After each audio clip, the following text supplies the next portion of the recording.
Hello दोस्तों। आज अपना दिन करेंगे मध्यकालीन भारत का। मध्यकालीन भारत की शुरुआत होती है भारत के ऊपर अरब आक्रमण से। अरब आक्रमण से किसकी शुरुआत हो रही है? मध्यकालीन भारत की। लेकिन आप देखोगे कि इस्लाम का धर्म, मतलब इस्लाम जो धर्म है, उसका का प्रचार प्रसार भारत में पहले से ही हो चुका था। देखो,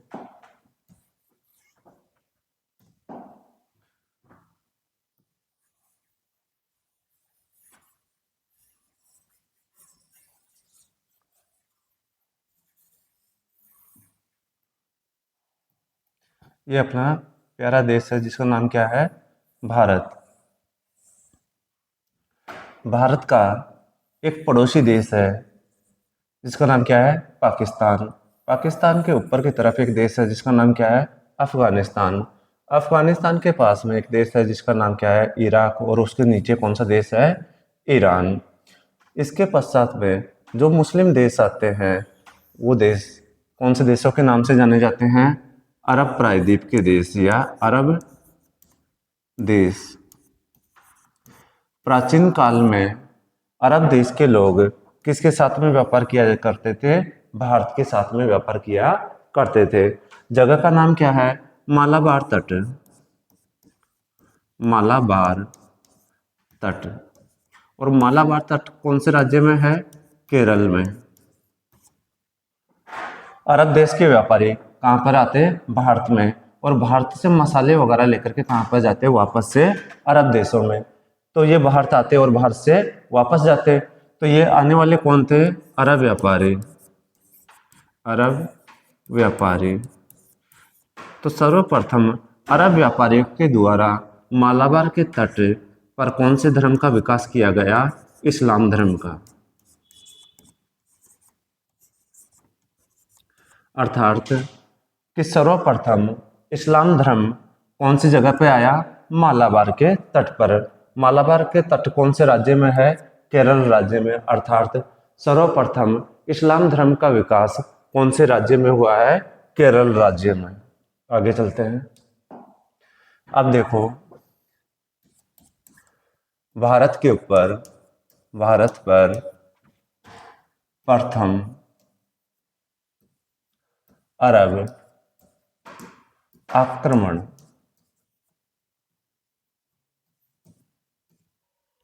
देखो, भारत के ऊपर सर्वप्रथम अरब आक्रमण किसने किया था? मोहम्मद बिन कासिम ने। मोहम्मद बिन कासिम ने।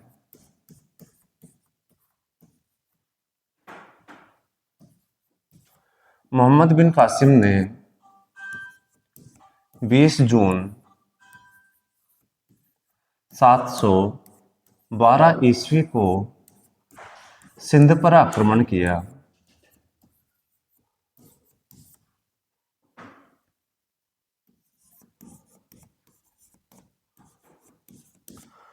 मोहम्मद बिन कासिम ने 20 जून 712 ईस्वी में किसके ऊपर आक्रमण किया है? सिंध पर। उस समय सिंध का राजा कौन था? दाहिर। सिंध के राजा का नाम क्या था? दाहिर। और दाहिर कौन से वंश का शासक था? चच वंश का।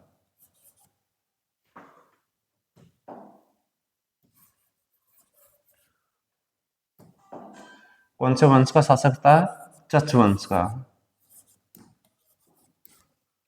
चच वंश की स्थापना राजा चच ने की थी। और इसका वर्णन कौन से महाकाव्य में मिलता है? चच महाकाव्य में या चचनामा में। दाहिर की राजधानी का नाम अलोर था। राजधानी कौन सी है? अलोर। अलोर का वर्तमान नाम रोहेरा है। मतलब 20 जून 712 ईस्वी को मोहम्मद बिन कासिम ने कौन से प्रांत पर आक्रमण किया है? सिंध प्रांत पर। सिंध प्रांत का राजा कौन था? राजा दाहिर। जो कौन से वंश का शासक था? चच वंश का। चच वंश की राजधानी क्या थी? अलोर, जिसे वर्तमान में क्या कहते हैं? रोहेरा।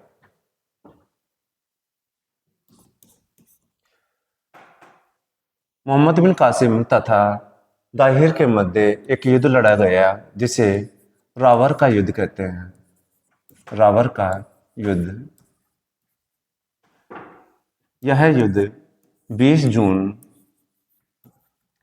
712 ईस्वी को लड़ा गया। इस युद्ध में दाहिर को उसके सेनापति जिसका नाम क्या था? मौका। दाहिर का सेनापति का नाम क्या था? मौका। मौका ने क्या दे दिया इसको? धोखा।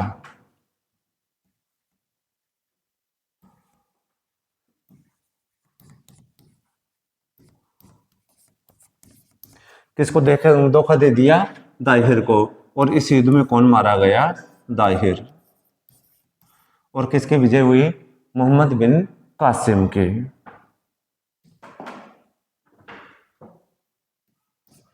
मोहम्मद बिन कासिम की क्या हो गई है? विजय। और सर्वप्रथम मोहम्मद बिन कासिम ने सिंध प्रांत से जजिया कर वसूला। कौन सा कर वसूला है? जजिया कर। जजिया कर एक धार्मिक कर होता है जो गैर मुस्लिमों से लिया जाता है।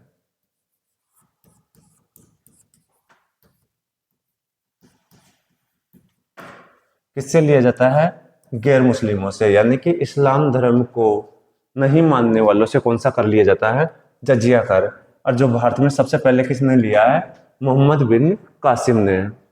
देखो, रावर के युद्ध में कौन मारा गया? दाहिर। दाहिर की कितनी पत्नियां थी? 2 पत्नियां। कितनी पत्नियां थी? 2 पत्नियां। पहली पत्नी का नाम है रानी बाई। पहली पत्नी का नाम क्या है? रानी बाई। रानी बाई ने सर्वप्रथम क्या किया? जौहर, जो भारत में वर्णित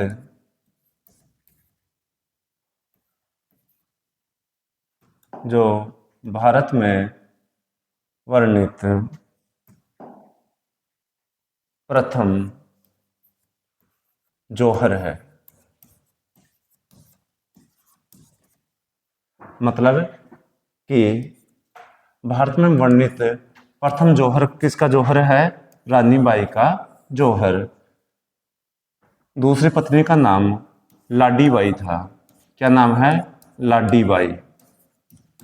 अरे, नई नई जब शादी होती है और बहू घर आती है तो उसे भी क्या कहते हैं? लाडी। तो इसका भी नाम क्या है? लाडी बाई।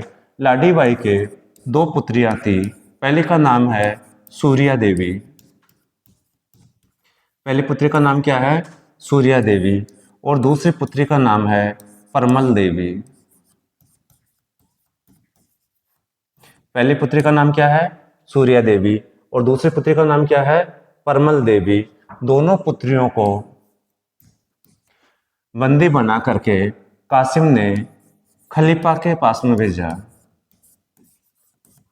जो मुस्लिम धर्म का सर्वोच्च नेता माना जाता है। कौन? खलीफा। और उस समय पे खलीफा कौन था? वालिद। कौन था उस समय पे खलीफा? वालिद। यानी कि सूर्या देवी तथा परमल देवी को मोहम्मद बिन कासिम ने भेंट स्वरूप किसके पास में भेजा है? खलीफा के पास में। और खलीफा उस समय पे कौन था? वालिद। तो जैसे ही इनको भेंट स्वरूप किसके पास में भेजा गया? वालिद के पास में। इन दोनों ने मोहम्मद बिन कासिम के खिलाफ षड्यंत्र किया और इन्होंने कहा कि देखो, हमारे हिंदू धर्म में एक विशेषता है कि एक बार किसी मूर्ति के ऊपर कोई पुष्प चढ़ा दिया जाता है तो उस पुष्प को किसी अन्य मूर्ति पर नहीं चढ़ाया जाता। अर्थात कि हमारा भोग तो कौन कर चुका है? मोहम्मद बिन कासिम। और खलीफा, आप हो मुस्लिम धर्म के प्रधान, आपके पास में उसने अपना जूठन भेजा है। इस बात से नाराज कौन हो गया? खलीफा। नाम क्या था उसका? वालिद। और उसने तुरंत आदेश दिया कि जहां पर भी मोहम्मद बिन कासिम मिले उसे पकड़ करके बेल्ट की खाल में सील करके मेरे सामने उपस्थित किया जाए। उस समय पर मोहम्मद बिन कासिम ने मुल्तान शहर को जीता था। मुल्तान विजय मोहम्मद बिन कासिम ने कब प्राप्त की थी? 713 ईस्वी में। यह मोहम्मद बिन कासिम की विजय, मोहम्मद बिन कासिम की अंतिम विजय है।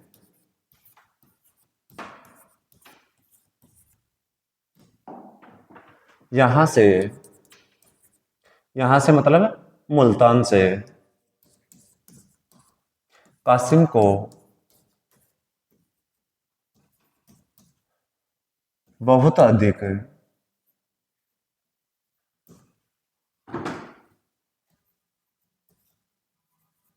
मात्रा में सोना प्राप्त हुआ।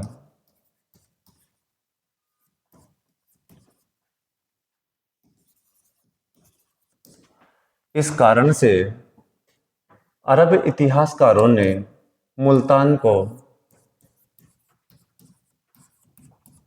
सोने का शहर कहा।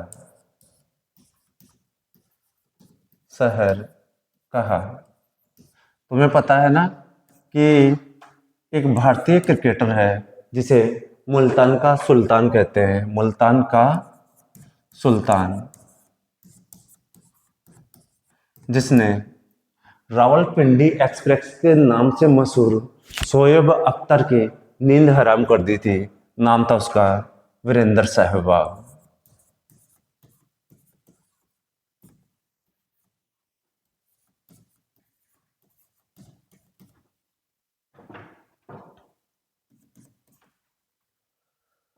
तो देखो, सूर्या देवी और परमल देवी ने किसके खिलाफ षड्यंत्र किया? मोहम्मद बिन कासिम के खिलाफ। उनके षड्यंत्र के में कौन फंस गया? खलीफा वालिद, और उसने किसे मृत्युदंड दे दिया? कासिम को। उस समय के पश्चात में इन्होंने भी महल के ऊपर से कूद करके क्या कर ली? आत्महत्या। और अपने सतीत्व की रक्षा की किसने? परमल देवी तथा सूर्या देवी ने। ठीक है, आगे चलते हैं। तो देखो, भारत के ऊपर किसने आक्रमण किया? अरबों ने। अरब आक्रमण के परिणाम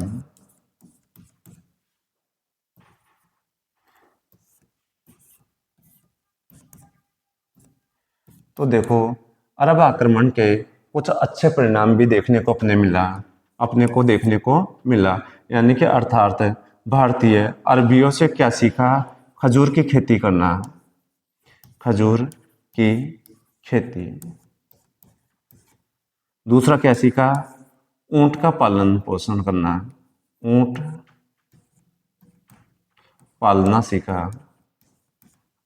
तीसरा, अरबियों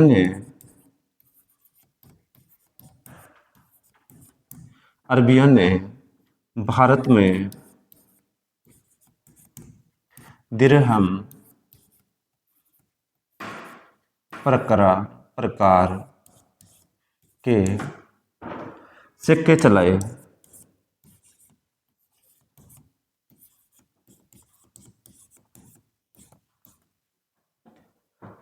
इधर देखो, अरब आक्रमण के परिणामों में आप देखोगे कि भारतीयों ने अरबियों से किसकी खेती करना सीखा? खजूर की खेती करना सीखा। किसका पालन करना सीखा? ऊंट का पालन करना सीखा। और अरबियों ने भारत में एक अन्य प्रकार की मुद्रा चलाई, जिसका नाम क्या है? दिरहम प्रकार के सिक्के। कहाँ पे चलाए? भारत में चलाए। अब इन सभी घटनाओं का वर्णन कौन से ग्रंथ में मिलता है? चचनामा में। कौन से ग्रंथ में मिलता है? चचनामा में। चचनामा मूलतः कौन सी भाषा में लिखा गया है? अरबी भाषा में। कौन सी भाषा में लिखा गया है? अरबी भाषा में। और चचनामा का जो लेखक है वो क्या है? अज्ञात। क्योंकि यह जो ग्रंथ है इसकी रचना मोहम्मद बिन कासिम के किसी सैनिक या सेवक ने की थी, लेकिन उन्होंने अपना नाम नहीं लिखा। इस कारण से चचनामा नामक ग्रंथ के लेखक को क्या कहा जाता है? अज्ञात। लेकिन चचनामा ग्रंथ का फारसी भाषा में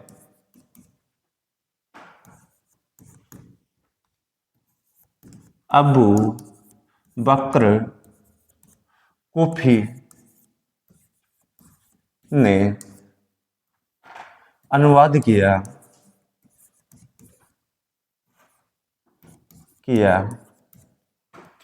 इस ग्रंथ का नाम भी क्या है फारसी भाषा में? चचनामा। और इसकी भाषा क्या है? भाषा फारसी। भाषा क्या है इसकी? फारसी। यानी कि जो सिंध के ऊपर मोहम्मद बिन कासिम ने आक्रमण किया वह कौन से ग्रंथ में मिलता है? चचनामा में। कौन से ग्रंथ में मिलता है? चचनामा में। चचनामा मूलतः कौन सी भाषा में रचित है? अरबी भाषा में। और इसका लेखक क्या है? अज्ञात, यानी कि पता ही नहीं कि इसका लेखक है ही कौन। इस चचनामा का फारसी भाषा में क्या किया गया? अनुवाद। किसने किया है? अबू बकर कूफी के द्वारा। इसका कौन सी भाषा में अनुवाद किया गया है? फारसी भाषा में। चचनामा की भाषा कौन सी है? फारसी। एक और क्वेश्चन देखो यहाँ पर। सर्वप्रथम हिंदू शब्द का प्रयोग कौन सी भाषा में किया गया है? फारसी भाषा में। तो फारसी भाषा में सर्वप्रथम कौन से शब्द का उपयोग किया गया है? हिंदू शब्द का। और फारसी भाषा कौन बोलते थे? फारसी। कौन बोलते थे? फारसी। तो ये था भारत के ऊपर प्रथम अरब आक्रमण। अब इसके पश्चात में भारत के ऊपर तुर्क आक्रमण भी किया जाता है, लेकिन उससे पहले अपना अरब आक्रमण को एक बार ढंग से रिवाइज करते हैं। ये देखो, ये अपना कौन सा प्यारा देश है? भारत। भारत का पड़ोसी देश कौन सा है? पाकिस्तान। पाकिस्तान के ऊपर कौन सा है? अफगानिस्तान। अफगानिस्तान के पास में कौन सा है? इराक। इराक के नीचे कौन सा है? ईरान। प्राचीन काल में ईरान और इराक को कौन सा देश कहते थे? फारस। कौन सा देश कहते थे? फारस। और यहाँ से ही कौन आए? फारसी, जिन्होंने चचनामा नामक ग्रंथ का फारसी भाषा में अनुवाद किया और भारत में रहने वाले लोगों को क्या कहा है? सर्वप्रथम हिंदू। इन देशों की मतलब फारस देश के पास में जो मुस्लिम देश थे वो किसके नाम से जाने जाते थे? अरब देशों के नाम से। अरब देश से व्यापारी कहाँ पर आया करते थे? मालाबार के तट पर। मालाबार का तट कहाँ पर है? केरल में। तो सर्वप्रथम इस्लाम व्यापारी के द्वारा या अरब व्यापारी के द्वारा इस्लाम धर्म का प्रचार प्रसार कौन से तट पर किया गया? मालाबार के तट पर। मालाबार का तट कहाँ पर है? केरल में। कहाँ पर है? केरल में। अर्थात भारत में सर्वप्रथम इस्लाम धर्म कहाँ पर आया? मालाबार, केरल में। आगे चलते हैं। भारत के ऊपर सर्वप्रथम अरब आक्रमण किसने किया था? मोहम्मद बिन कासिम ने। कब किया है? 20 जून 712 ईस्वी में। कौन से प्रांत के ऊपर किया है? सिंध प्रांत के ऊपर। सिंध प्रांत का राजा कौन था? दाहिर। जो कौन से वंश का शासक था? चच वंश का। चच वंश की राजधानी क्या थी? अलौर, जिसे वर्तमान में क्या कहते हैं? रोहेरा। जिसे वर्तमान में क्या कहते हैं? रोहेरा। मोहम्मद बिन कासिम तथा दाहिर के मध्य एक युद्ध लड़ा गया जिसका नाम क्या है?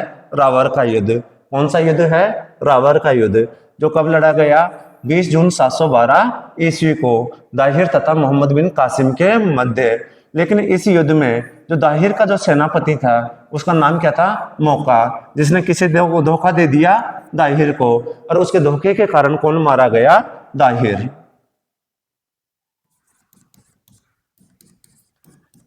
कौन मारा गया? दाहिर।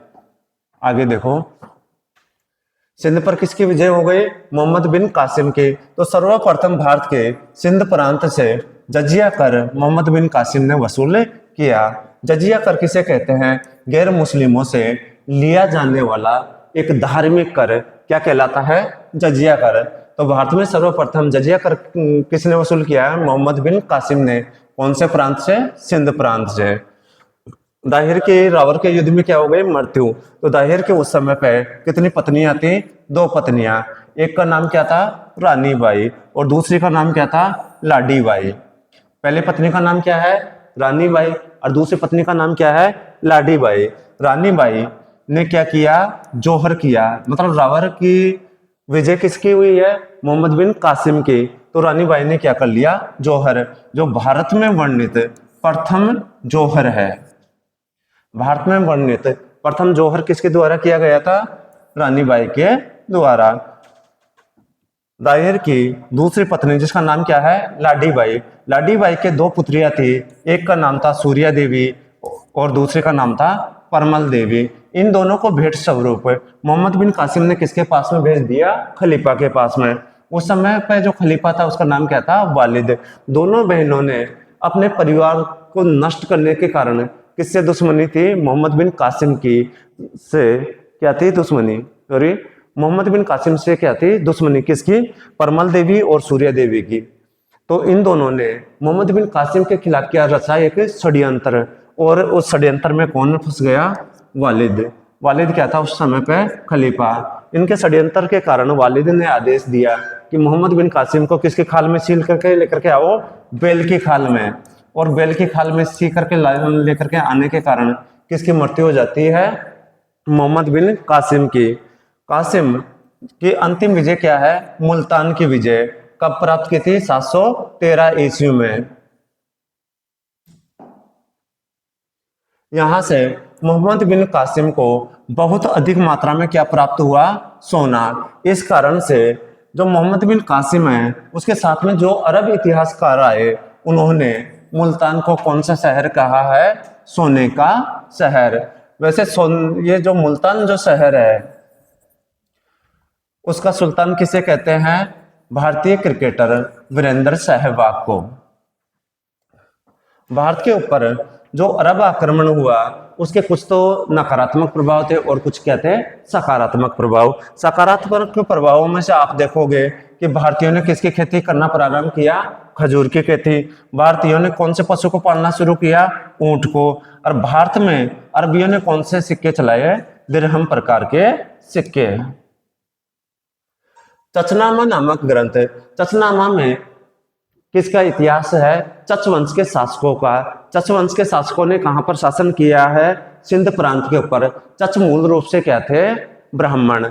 इन्होंने सिंध के ऊपर एक राय वंश का शासन था, राय साहसी द्वितीय का, उसको समाप्त करके चच ने एक नए राजवंश की स्थापना की जिसका नाम क्या है, चच वंश। जो ये मूल रूप से कौन सा वंश है, ब्राह्मण वंश। जबकि राय वंश कौन सा वंश था, शूद्र वंश। मतलब चच ने कौन से वंश को समाप्त किया, शूद्र वंश को, और अपनी राजधानी किसे बनाया, अलौर को, जिसे वर्तमान में क्या कहते हैं, रोहेरा। तो चचनामा जो ग्रंथ है वो मूल रूप से कौन सी भाषा में लिखा हुआ है, अरबी भाषा में। लेकिन इसका लेखक क्या है, अज्ञात। इसका मतलब चचनामा का फारसी भाषा में क्या किया गया, अनुवाद। किसके द्वारा, अबू बकर कुफी के द्वारा। अबू बकर कुफी के द्वारा कौन सी भाषा में अनुवाद किया गया, फारसी भाषा में। और इस ग्रंथ का नाम भी क्या रखा गया, चचनामा। सर्वप्रथम हिंदू शब्द का प्रयोग कौन सी भाषा में किया गया है, फारसी भाषा में। और फारसी भाषा कौन बोलते थे, फारसी लोग। और फारसी लोग मूल रूप से कहां पर पाए जाते हैं, फारस देश में, मतलब वर्तमान ईरान तथा इराक में। इसके पश्चात में अपन चलते हैं भारत के ऊपर तुर्क आक्रमण। भारत पर प्रथम तुर्क आक्रमण। तुर्क आक्रमण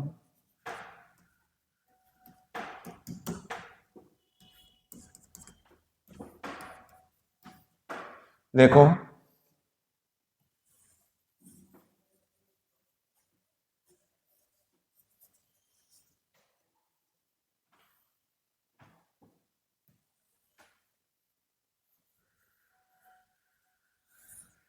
ये क्या है अपना भारत। भारत के पास में एक देश है जिसका नाम क्या है, पाकिस्तान। पाकिस्तान के ऊपर की तरफ एक देश है जिसका नाम क्या है, अफगानिस्तान।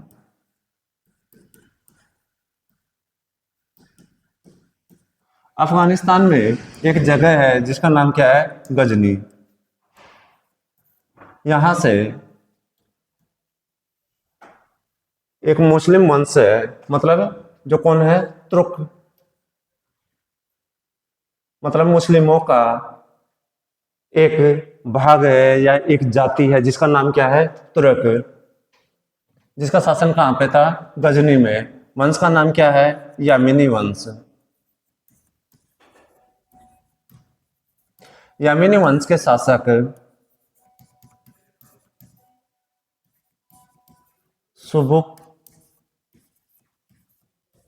सुबुकतगिन ने सर्वप्रथम भारत पर आक्रमण किया।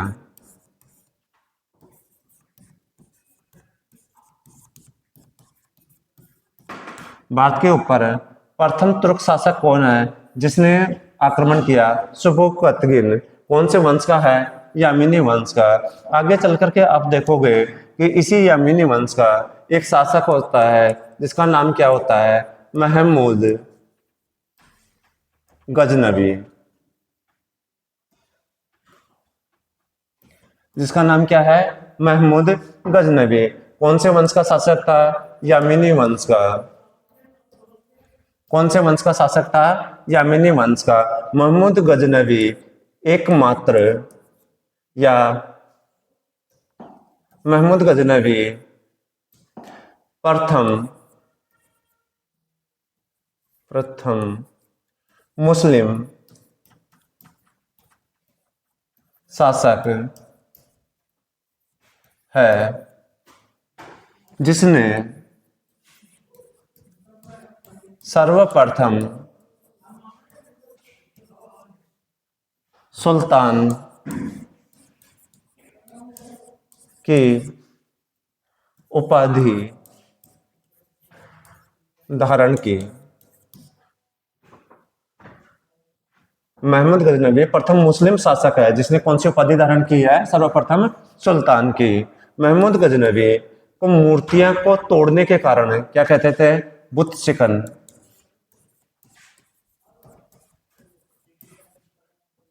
या मूर्ति भंजक।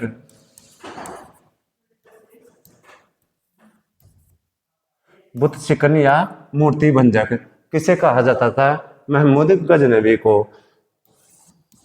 सर हेनरी इलियट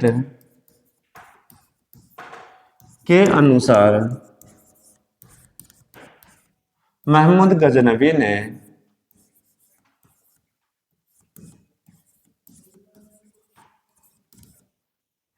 भारत पर 1000 ईस्वी से 1027 ईस्वी के मध्य भारत पर 17 बार आक्रमण किया।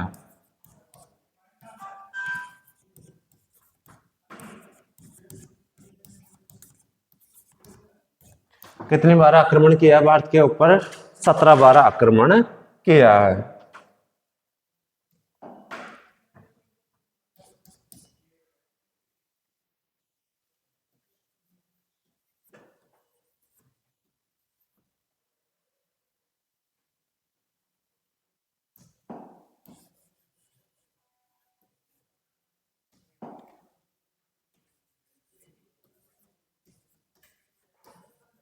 मोहम्मद बिन कासिम ने भारत के ऊपर आक्रमण जब किया तो कौन, कहां से किया, मकरान तट को, मकरान तट को पार करके।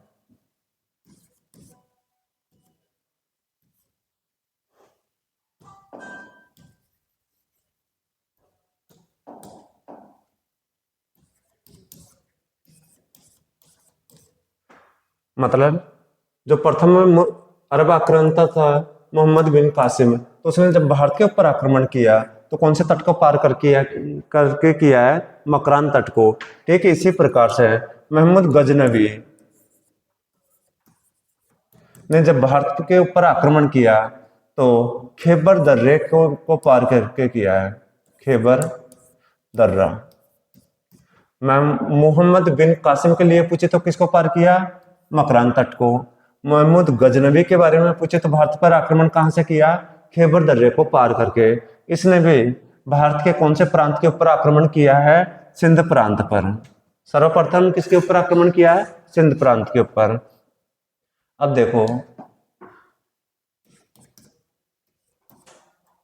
गजनवी के महत्वपूर्ण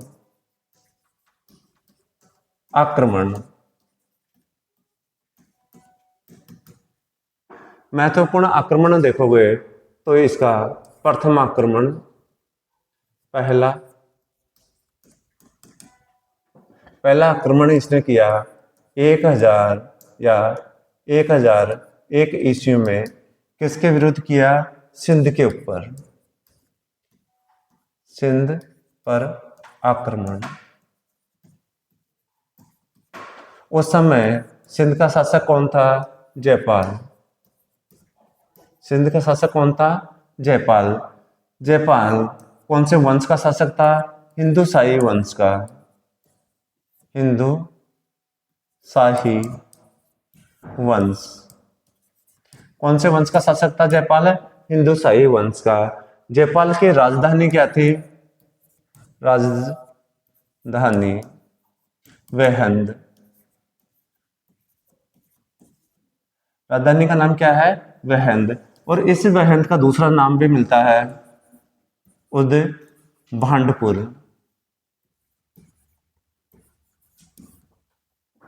अर्थात जयपाल की राजधानी क्या है? वेहंद या उदभांडपुर। इसमें किसकी पराजय हुई? जयपाल की।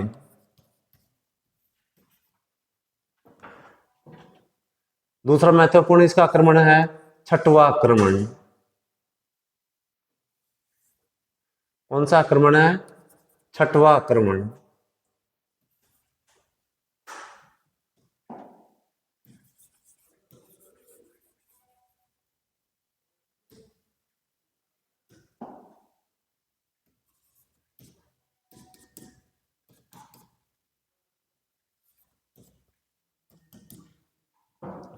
छठा आक्रमण है 1008 ईस्वी में। किसके ऊपर किया गया? नगरकोट के ऊपर।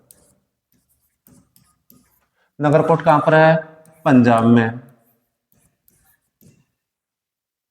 नगरकोट में किसका मंदिर है? ज्वाला माता का मंदिर।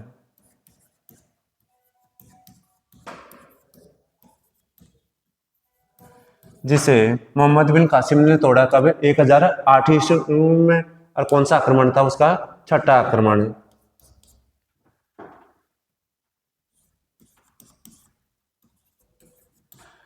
11वां आक्रमण किसके ऊपर है? लोहा कोट के ऊपर।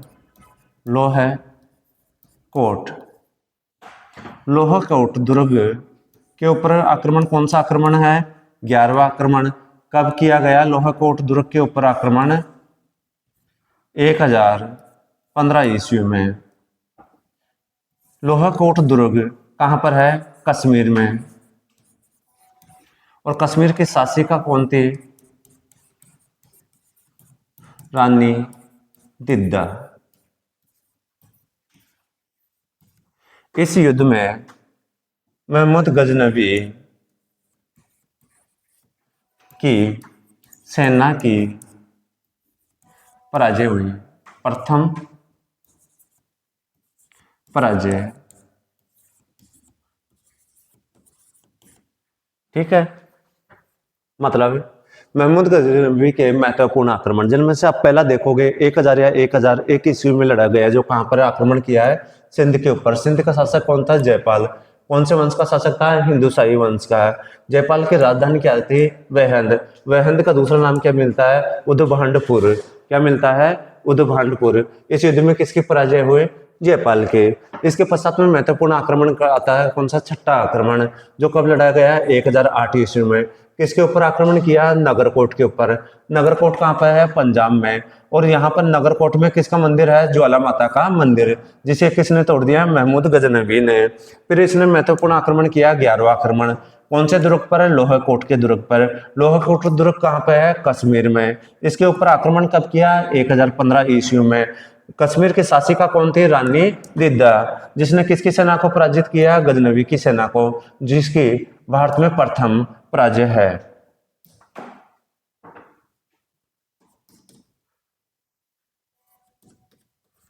12वां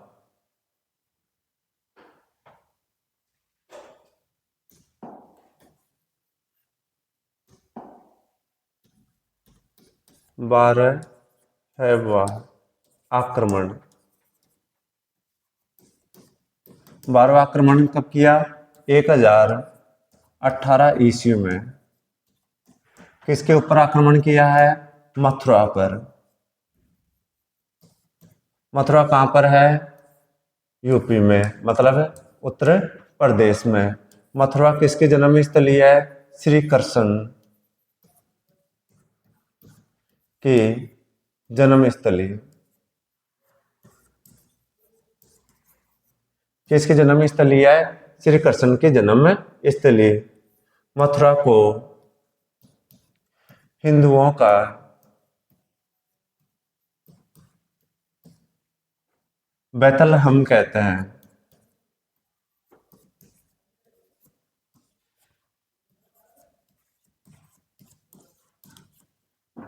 मथुरा को हिंदुओं का क्या कहते हैं? बैतलहम। मथुरा के ऊपर आक्रमण कौन सा आक्रमण है? 12वां आक्रमण। कब किया गया? 1018 ईस्वी में। किसके ऊपर? मथुरा के ऊपर। मथुरा कहाँ पर है? उत्तर प्रदेश में। मथुरा किसकी जन्म स्थली है? भगवान श्री कृष्ण की जन्म स्थली। इसे हिंदुओं का क्या कहते हैं? बैतलहम। इसका सबसे महत्वपूर्ण आक्रमण कौन सा है? 16वां आक्रमण।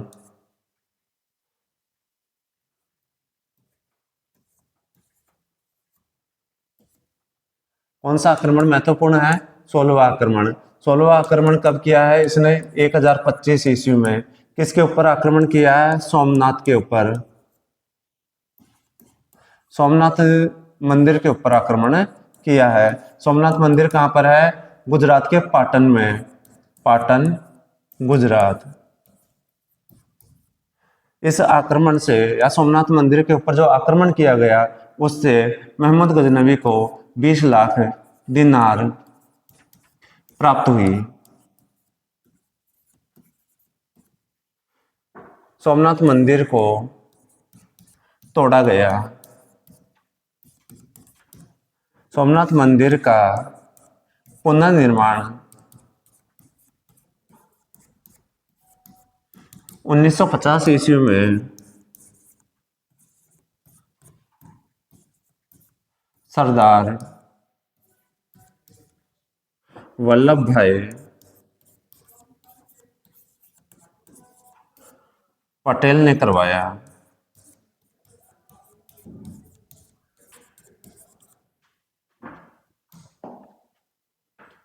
इसके पश्चात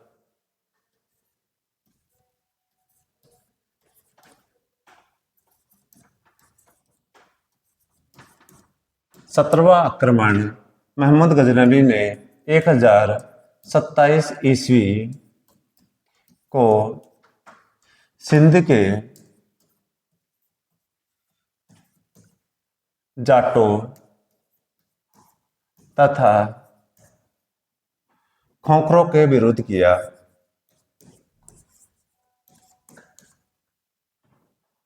के विरुद्ध।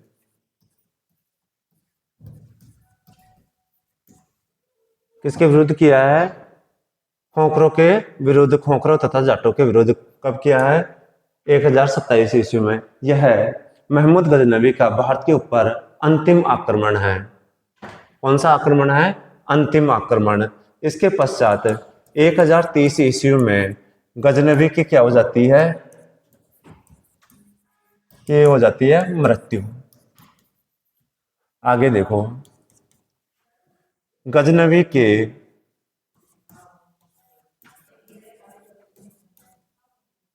प्रसिद्ध सेनापति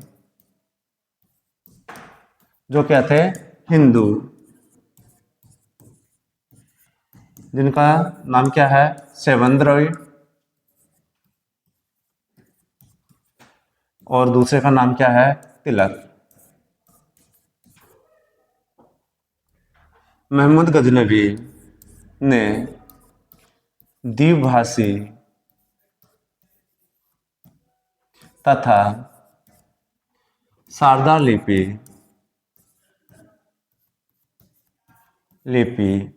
के सिक्के चलाए।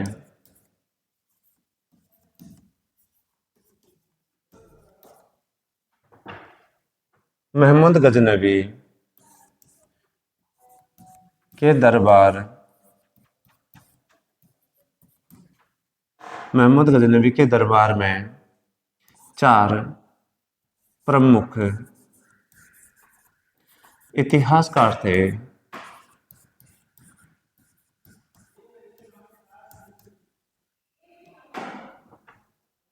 पहला, जिसका नाम क्या है, अल बरूनी।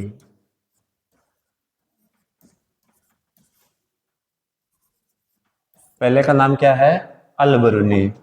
अल बरूनी प्रथम मुस्लिम व्यक्ति है जिसने सर्वप्रथम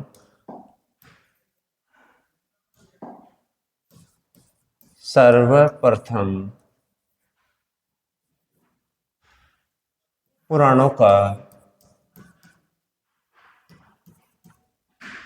अध्ययन किया।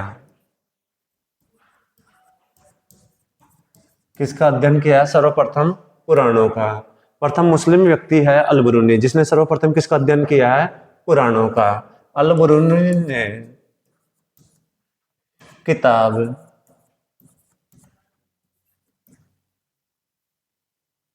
उल हिंद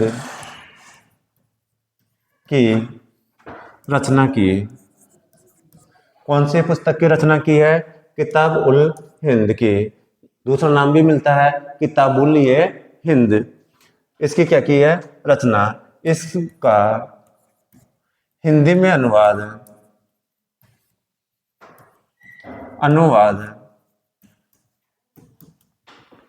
दशरथ शर्मा ने किया है।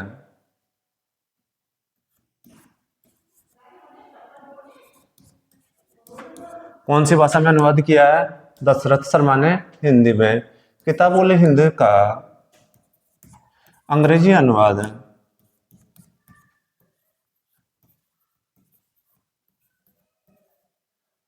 किसने किया है? एडवर्ड सच्चाव ने। किसने किया है? एडवर्ड सच्चाव ने। किताब का नाम क्या है? किताब उलिये हिंदी या किताबुलिये हिंदी। किसने रचना की है? अल बरूनी ने। इस पुस्तक का हिंदी में अनुवाद किसने किया है? दशरथ शर्मा ने। और इसी पुस्तक का अंग्रेजी में अनुवाद किसने किया है? एडवर्ड सच्चाव ने। आगे देखो, इसके पश्चात में दूसरा प्रसिद्ध इतिहासकार था महमूद गजनवी के समय फिरदौसी। दूसरे का नाम क्या है? फिरदौसी। फिरदौसी ने शाहनामा नामक ग्रंथ की रचना की। कौन से ग्रंथ की रचना की है? शाहनामा की। किसने की है? फिरदौसी ने। फिरदौसी को पूर्व का होमर या फारसी का होमर कहा जाता है।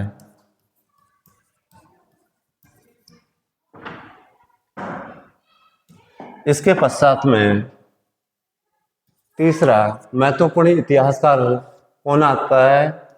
उत्वी। कौन है? उत्वी। उत्वी ने मथुरा को स्वर्ग के समान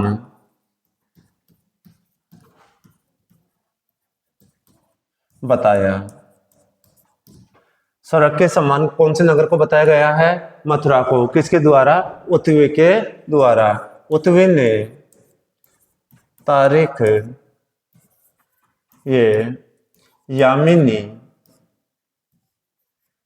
ये यामिनी नामक पुस्तक की रचना की।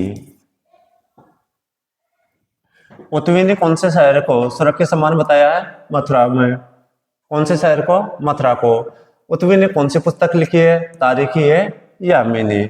इसके पश्चात में महत्वपूर्ण इतिहासकार है बेहाकी। कौन सा है? बेहाकी। इसे लेनपुल ने, बेहाकी को लेनपुल ने पूर्व का पेप्स कहा। क्या कहा है इसे? पूर्व का पेप्स। किसको? बेहाकी को। किसने कहा है? लेनपुल ने। बेहाकी ने तारीख ये सुबुकतगिन नामक ग्रंथ की रचना की। यह किसका आक्रमण था? महमूद गजनवी का। एक बार इसको रिपीट करते हैं।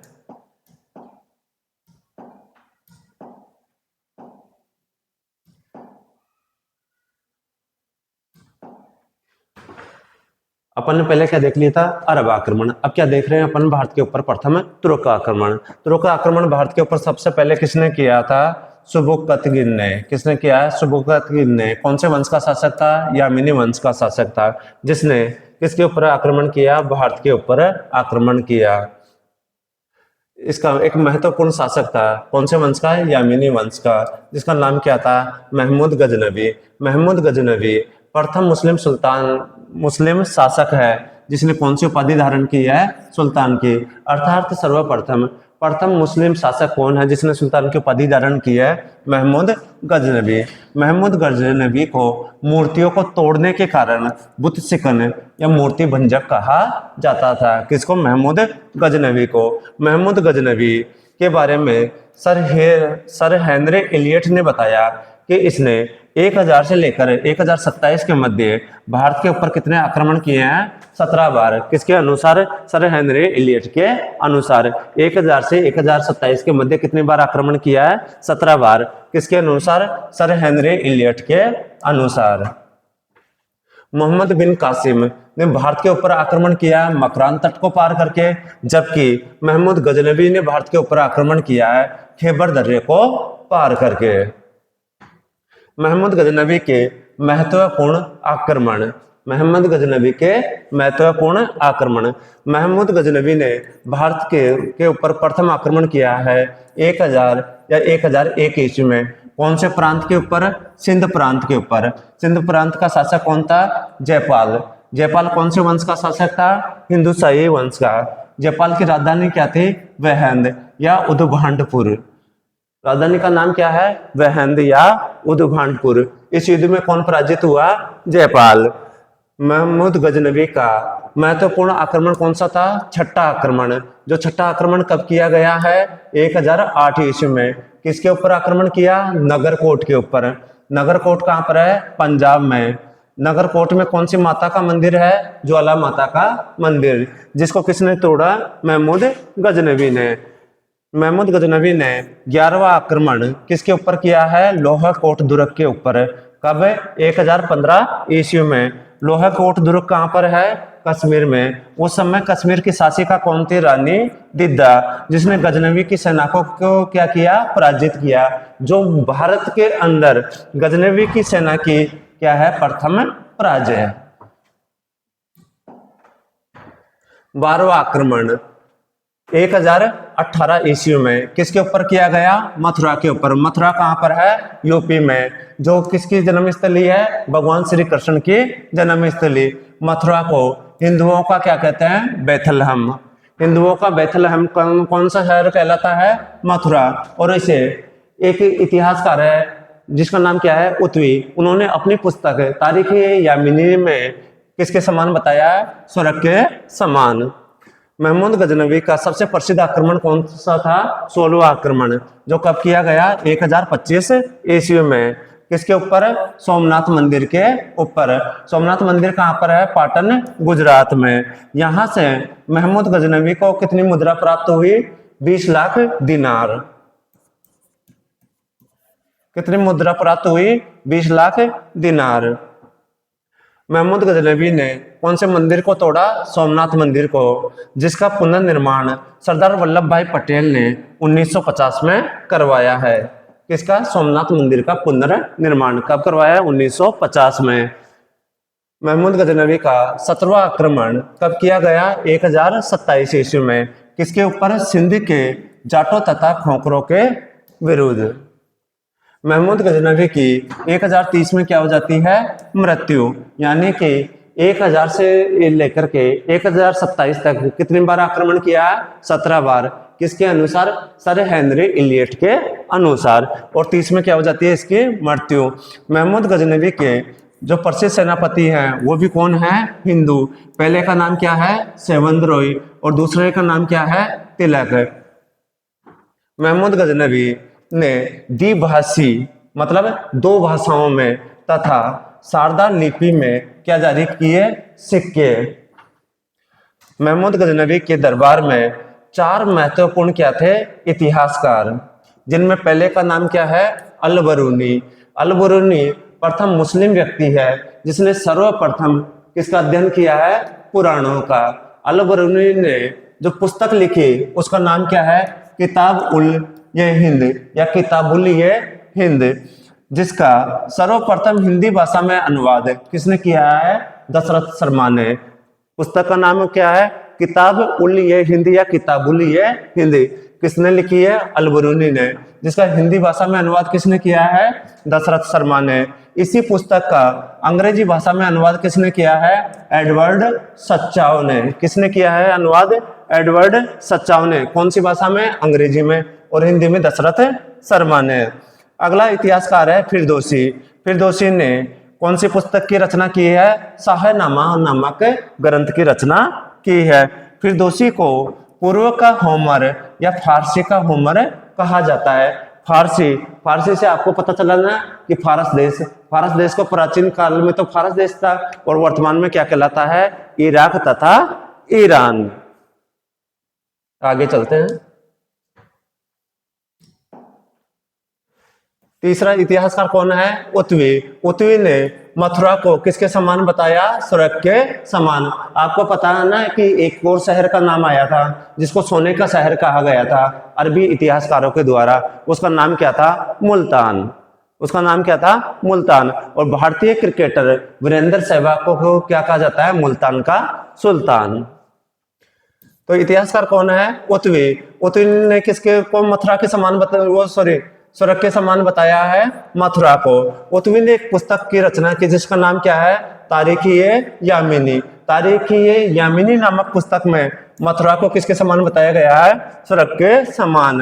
अगला इतिहासकार कौन है? बेहाकी। बेहाकी को लेनपुल महोदय ने पूर्व का क्या कहा है? पेप्स। तो पूर्व का पेप्स किसे कहते हैं? बेहाकी को। किसके अनुसार? लेनपाल महोदय के अनुसार। बेहाकी ने एक पुस्तक की रचना की, तारीख-ए-सुपुतगिन। कौन सी पुस्तक की रचना की है? तारीख-ए-सुपुतगिन। और सुपुतगिन भारत पर आक्रमण करने वाला प्रथम तुर्क आक्रमण करता है। अभी मान लो कि क्वेश्चन आता है कि भारत के ऊपर आक्रमण करने वाला प्रथम मुस्लिम शासक कौन था? तो आंसर आएगा मोहम्मद बिन कासिम। दूसरा क्वेश्चन आता है कि भारत के ऊपर आक्रमण करने वाला प्रथम अरब आक्रांता कौन था? तब भी आंसर क्या आएगा? महमूद बिन कासिम। लेकिन अगर क्वेश्चन आता है कि भारत के ऊपर आक्रमण करने वाला प्रथम तुर्क शासक कौन था? तो आंसर क्या आएगा? सुप्तगिन। तो तारीख-ए-सुप्तगिन में किसकी आत्मकथा है? सुप्तगिन की, जो किसने लिखी है? बेहाकी ने। ठीक है दोस्तों, कल अपना अध्ययन करेंगे मोहम्मद गुररी के आक्रमणों का। तो हमारा ये YouTube चैनल है MCC खानपुर, प्लीज सब्सक्राइब।